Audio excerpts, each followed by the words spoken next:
Se conocieron en estos días los datos de afiliación a la Seguridad Social y paro registrado de abril.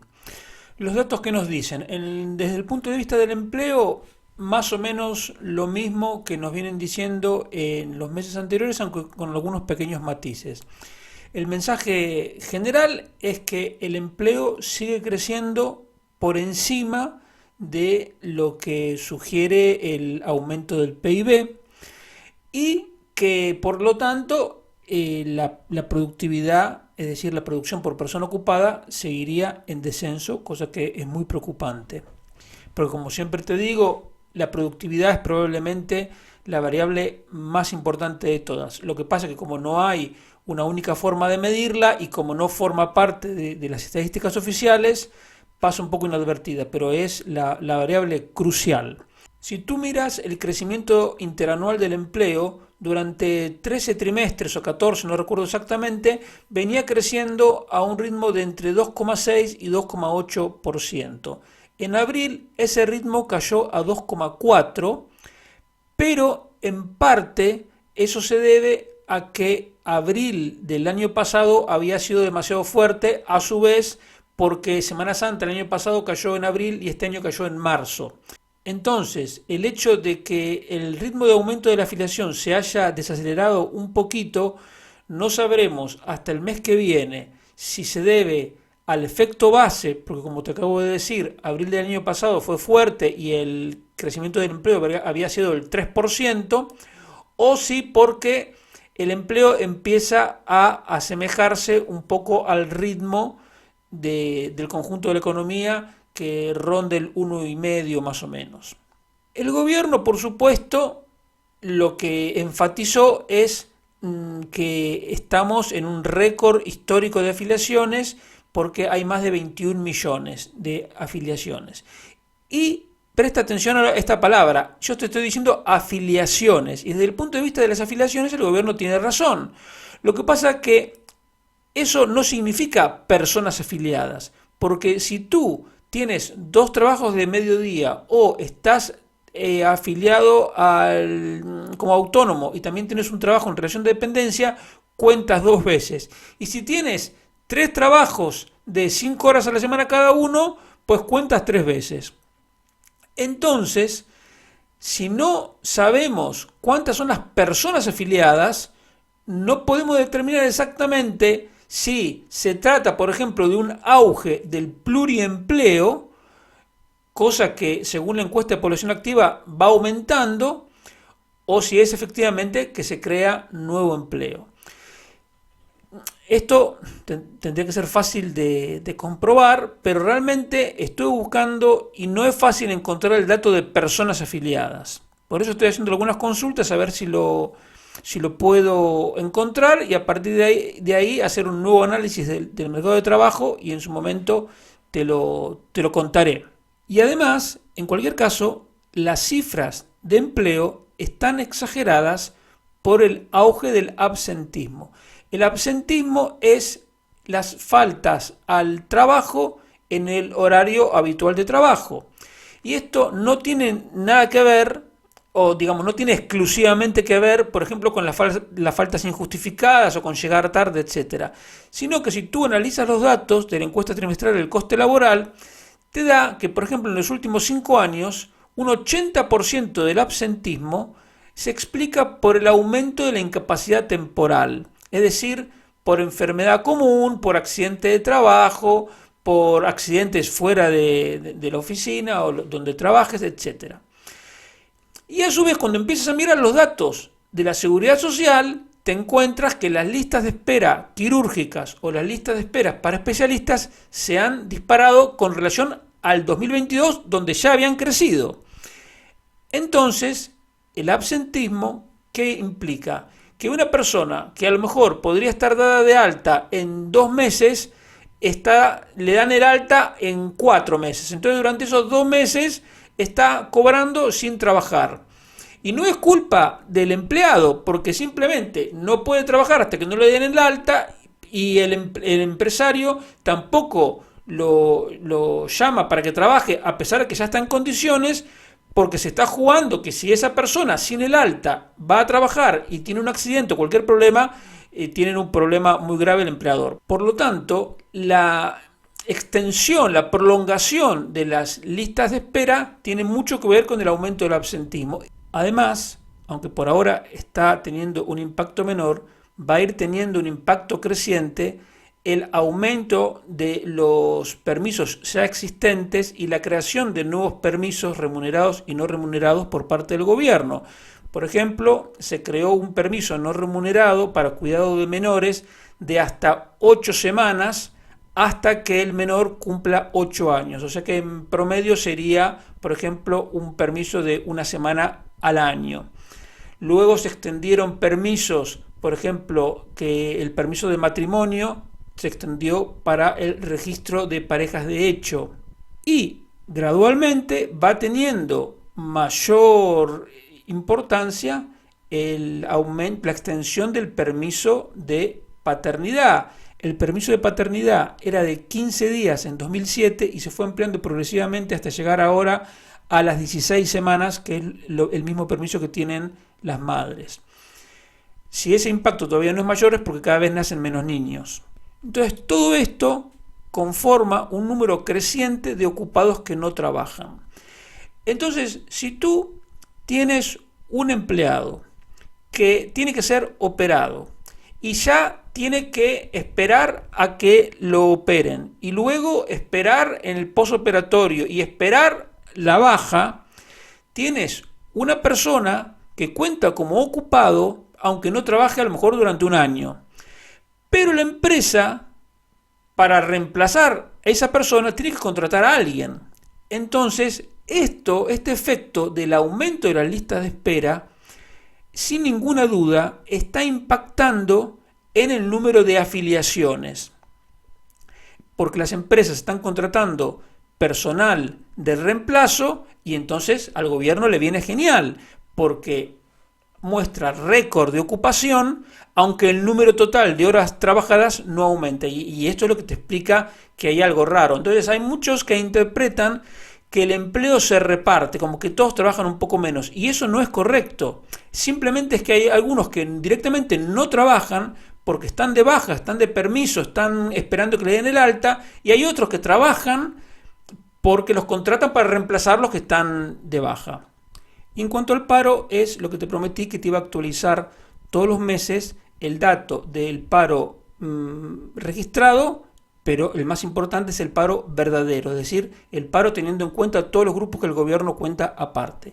Si tú miras el paro registrado, son 2.670.000 aproximadamente, y es un grupo que ha caído 4,4% con relación a hace un año. Tú dices, epa, esto es muy fuerte, que caiga el número de parados, más de un 4% en un año es mucho.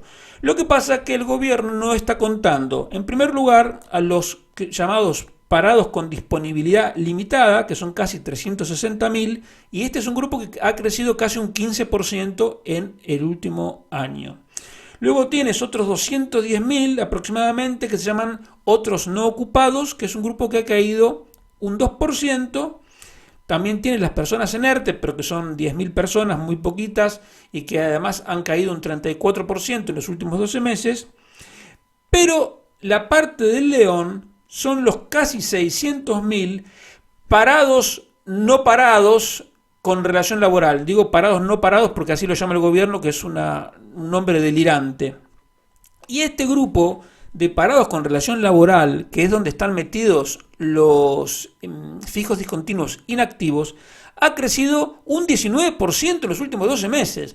Por lo tanto, cuando tú sumas todo eso, te da que el número de parados supera los 3.800.000, y lo que es más importante, no solo no cae 4,4%, sino que crece 0,3%. Es decir, ya hace 3 meses que el número de parados verdaderos no cae.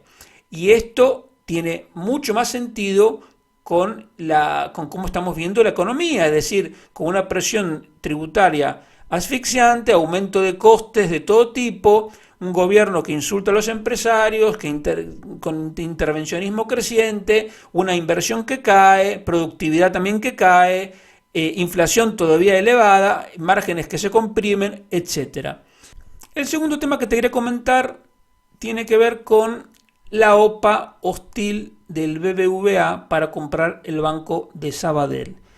Recordemos que estos bancos estuvieron en conversaciones en 2020, 2021, no recuerdo exactamente, para fusionarse, finalmente no llegaron a un acuerdo y ahora el BBV ofreció comprar todas las acciones pagando con acciones propias, es decir, lo que ofreció estrictamente el BBVA es un canje de acciones, concretamente dar una acción del BBV por cada 4,83 acciones del Banco Sabadell.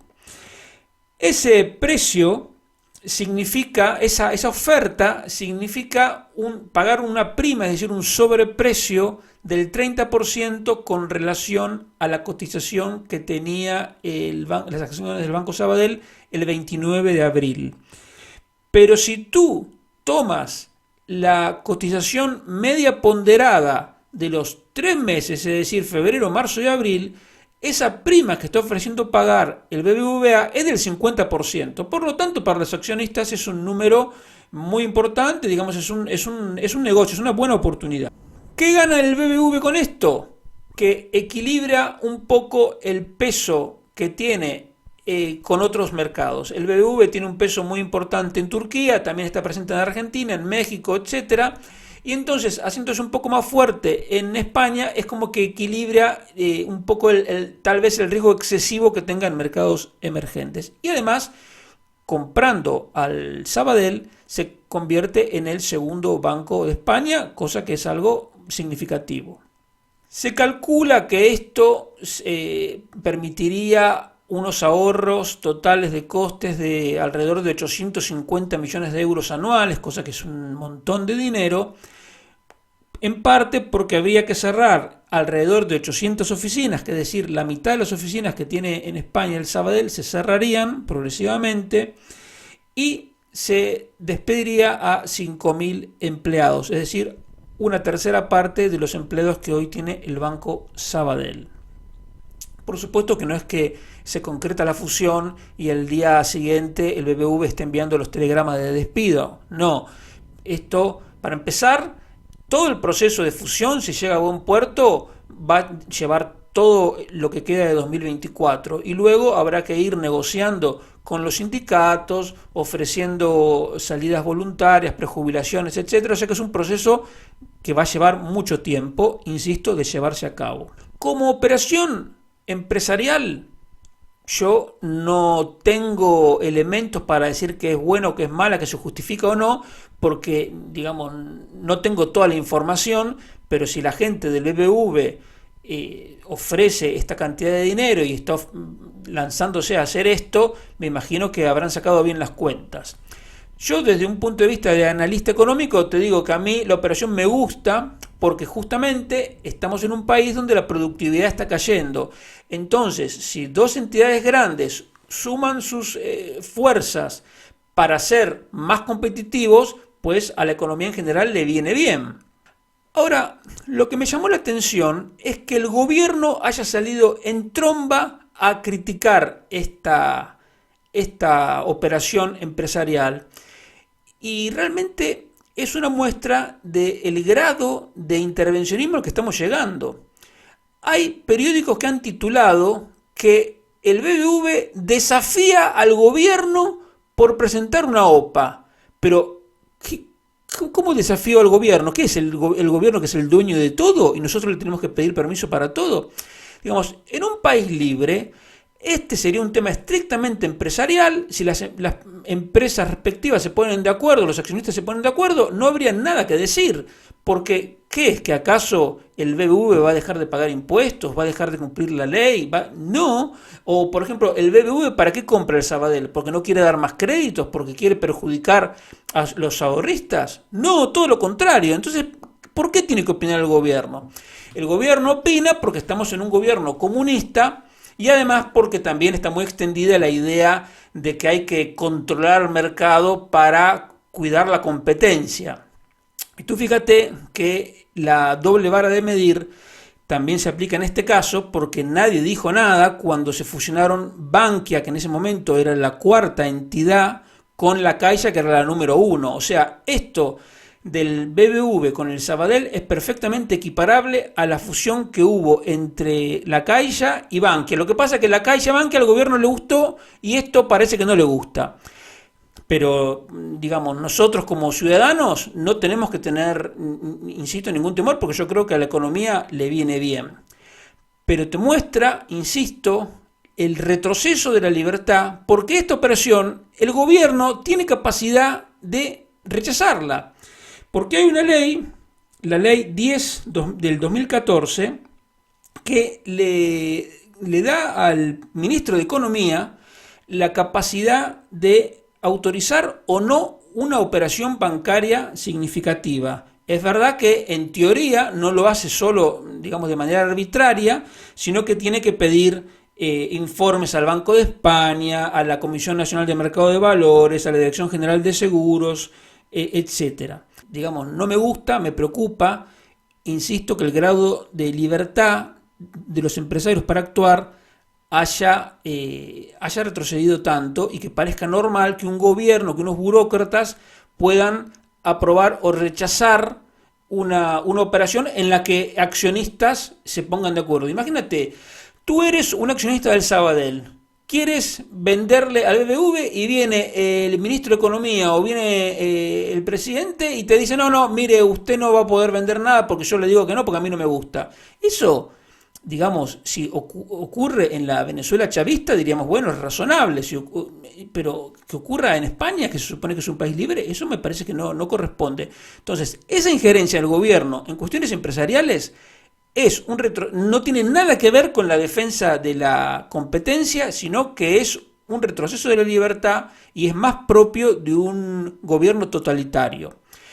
Ahora, hay gente que de buena fe me ha comentado en Twitter que creen que la competencia se va a restringir mucho porque van a haber 3 grandes bancos, etcétera, etcétera. Pero no tenemos que pensar este tema en términos pequeños solamente de España. La verdadera competencia va a venir cuando se liberalice el negocio bancario en toda la zona euro, porque recordemos que el Banco Central Europeo ya está supervisando de manera unificada a todos los grupos bancarios significativos de cada país, que en España, si mal no recuerdo, son 12 o 13. La verdadera competencia va a venir el día que, si tú tienes que pedir un préstamo personal, puedas entrar por internet y si el banco que te ofrece las mejores condiciones es un banco finlandés, puedas hacerlo sin ningún problema. O si quieres domiciliar tus recibos en un banco portugués o en un banco italiano, puedas hacerlo de la misma manera que si a un alemán le resulta más barato pedir un préstamo en España o hacer un depósito en España o domiciliar sus recibos en España, pueda también hacerlo perfectamente. Entonces, si lo miras desde ese punto de vista, la movida del BBV tiene mucho más sentido, porque esa liberalización del negocio bancario en la eurozona en algún momento va a llegar. Entonces, se preparan para eso, ¿cómo? Siendo más fuertes. Y luego vendrán eventualmente las fusiones transnacionales, es decir, que un banco italiano se fusione con un banco holandés o un banco belga con uno español para poder competir en el mercado de la eurozona. Entonces, hay mucho para avanzar y nosotros, digamos, seríamos tontos si nos opusiéramos, digamos, incluso como gobierno lo digo, a esta fusión, porque lo que nos interesa es tener los bancos más grandes para que cuando se liberalice el negocio bancario en la eurozona tengamos jugadores potentes, no salir a la cancha con jugadores de tercer nivel. Yo no tengo ningún temor en lo que respecta a la competencia y me parece que mirando el futuro y esa liberalización, esta fusión va a venir bien. Pero además fíjate otra cosa, este mismo gobierno es el que se inventó un impuesto a los grandes bancos Luego, esos mismos bancos que ven reducida su rentabilidad, porque cuando tú ves que los bancos tienen beneficios récord, no es que todo ese dinero lo ganan en España. A lo mejor el BBV tiene beneficios récord por lo que ganó en México, en Estados Unidos o en Portugal, no por lo que ganó en España. Lo mismo el Santander. Entonces, estos bancos ven reducida su rentabilidad en España por un impuestazo que les puso el gobierno por encima del impuesto de sociedades, entonces buscan escala para poder, digamos, levantar la rentabilidad y al gobierno tampoco le gusta. Quiero decir, el mismo gobierno es el que crea los problemas y luego dificulta sus soluciones. Y todo es una muestra de lo que significa el socialismo en términos prácticos, que es una restricción creciente de la libertad. Primero, arrebatándole a los bancos un dinero que no tiene por qué robarles y luego dificultándoles la posibilidad de mejorar esa rentabilidad a través de la reducción de costes que supone una fusión. De todas formas, insisto, este tema va para largo porque como mínimo llevaría todo el 2024, así que ya veremos en qué acaba e iremos viendo si hay una contra-OPA o qué es lo que pasa. Y el último punto que te quería comentar tiene que ver con las nuevas declaraciones de la ministra de Trabajo, Yolanda Díaz, que insiste con su idea de imponer una reducción de la jornada laboral. Ahora, ¿cuál es la novedad? Que esta señora dijo que hay que avanzar en la necesidad, según ella, de reducir la jornada y que también hay que reforzar el control de horarios, y ahora abro comillas, para tener un conocimiento preciso de la situación real de las horas trabajadas. Es decir, esta misma señora que quiere reducir las horas de trabajo porque según ella se trabaja demasiado, al mismo tiempo te está reconociendo que ella no conoce la situación real de las horas trabajadas porque no tiene los datos. Entonces, es de una gravedad increíble y a mí me sorprende porque esto pasó inadvertido. Pero es la consecuencia de poner en ministerios gente que toma sus decisiones en función de sus prejuicios ideológicos y no en función de la realidad. Pero son ocurrencias de Yolanda Díaz, insisto, basadas en su ideología comunista, pero son todas respaldadas por Sánchez, que no la ha desmentido ni la ha desautorizado. Tú fíjate qué dañina puede resultar la actuación de esta señora, porque al mismo tiempo, imponiendo esa reducción compulsiva de la jornada de trabajo, ataca al diálogo social, que se lo pasa por encima, ataca la libertad de contratación, el derecho al trabajo y el derecho de propiedad. Lo del diálogo social es evidente, porque, digamos, ella dice, bueno, que negocien, si no se ponen de acuerdo y no hacen lo que yo quiero, pues lo hago igual, como ya pasó con el salario mínimo, que al final se impuso el incremento que quiso Yolanda Díaz. Después, si tú limitas compulsivamente la jornada de trabajo, estás dificultando que si una persona quiere trabajar más, pueda hacerlo. Por ejemplo, si tú eres una persona joven que quieres ahorrar para comprarte una casa o quieres ahorrar para pagarte un máster o para lo que quieras, y durante una temporada quieres trabajar 50 horas por semana o 60 horas por semana, no lo vas a poder hacer, lo vas a tener muy difícil. ¿Por qué? Porque a Yolanda Díaz le parece que tú tienes que dedicar más tiempo al ocio.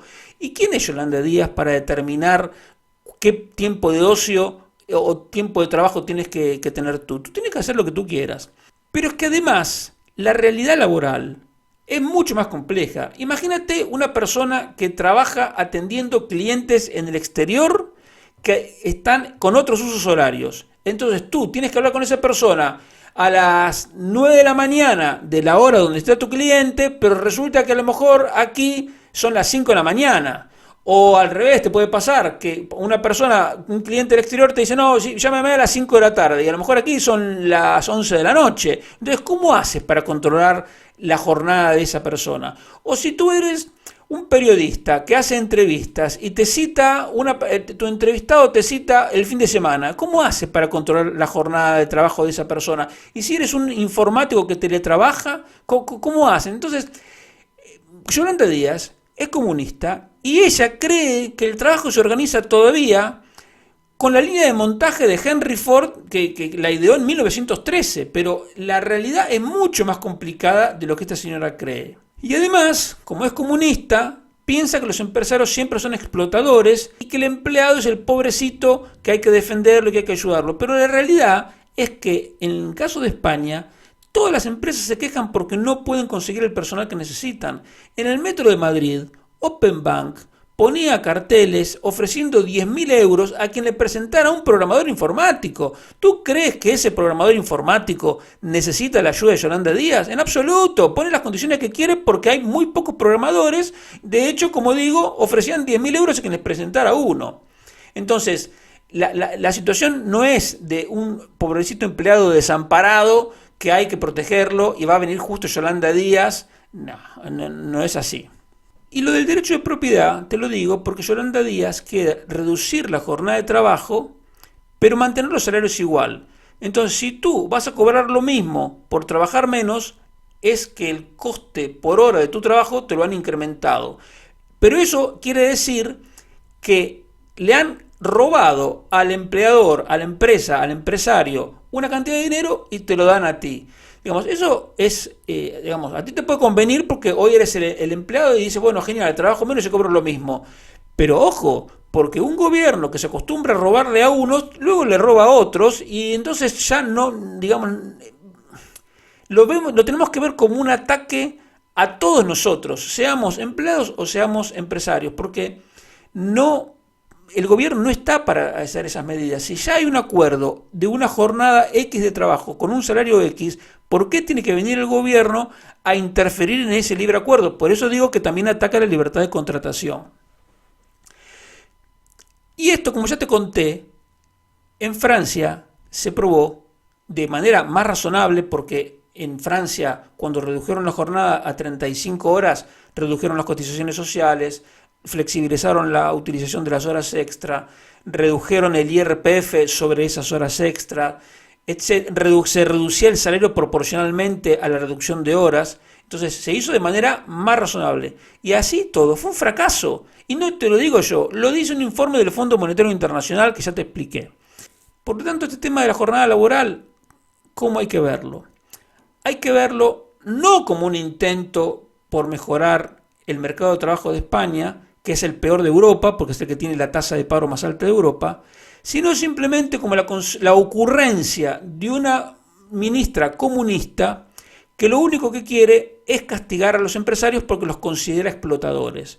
Entonces, ella se va a dar el gusto, va a reducir la jornada de trabajo, va a obligar a las empresas a pagar lo mismo. Muchísimas pequeñas empresas y microempresas van a ver en riesgo su viabilidad. Muchos autónomos no van a ser capaces de contratar un nuevo empleado, van a ver complicado su trabajo, etcétera. ¿Todo por qué? Porque se le ocurrió a una señora comunista que lo que quiere es atacar a las empresas. Entonces, ni se te ocurra pensar que esto es algo que te va a beneficiar. Esto es algo que va a hacer todavía un peor mercado de trabajo en España, mayor pérdida de competitividad, y en algún momento todos estos desequilibrios que está provocando el gobierno en la economía se tendrán que arreglar por las buenas o por las malas, y las consecuencias, sean una u otra, las pagarás tú.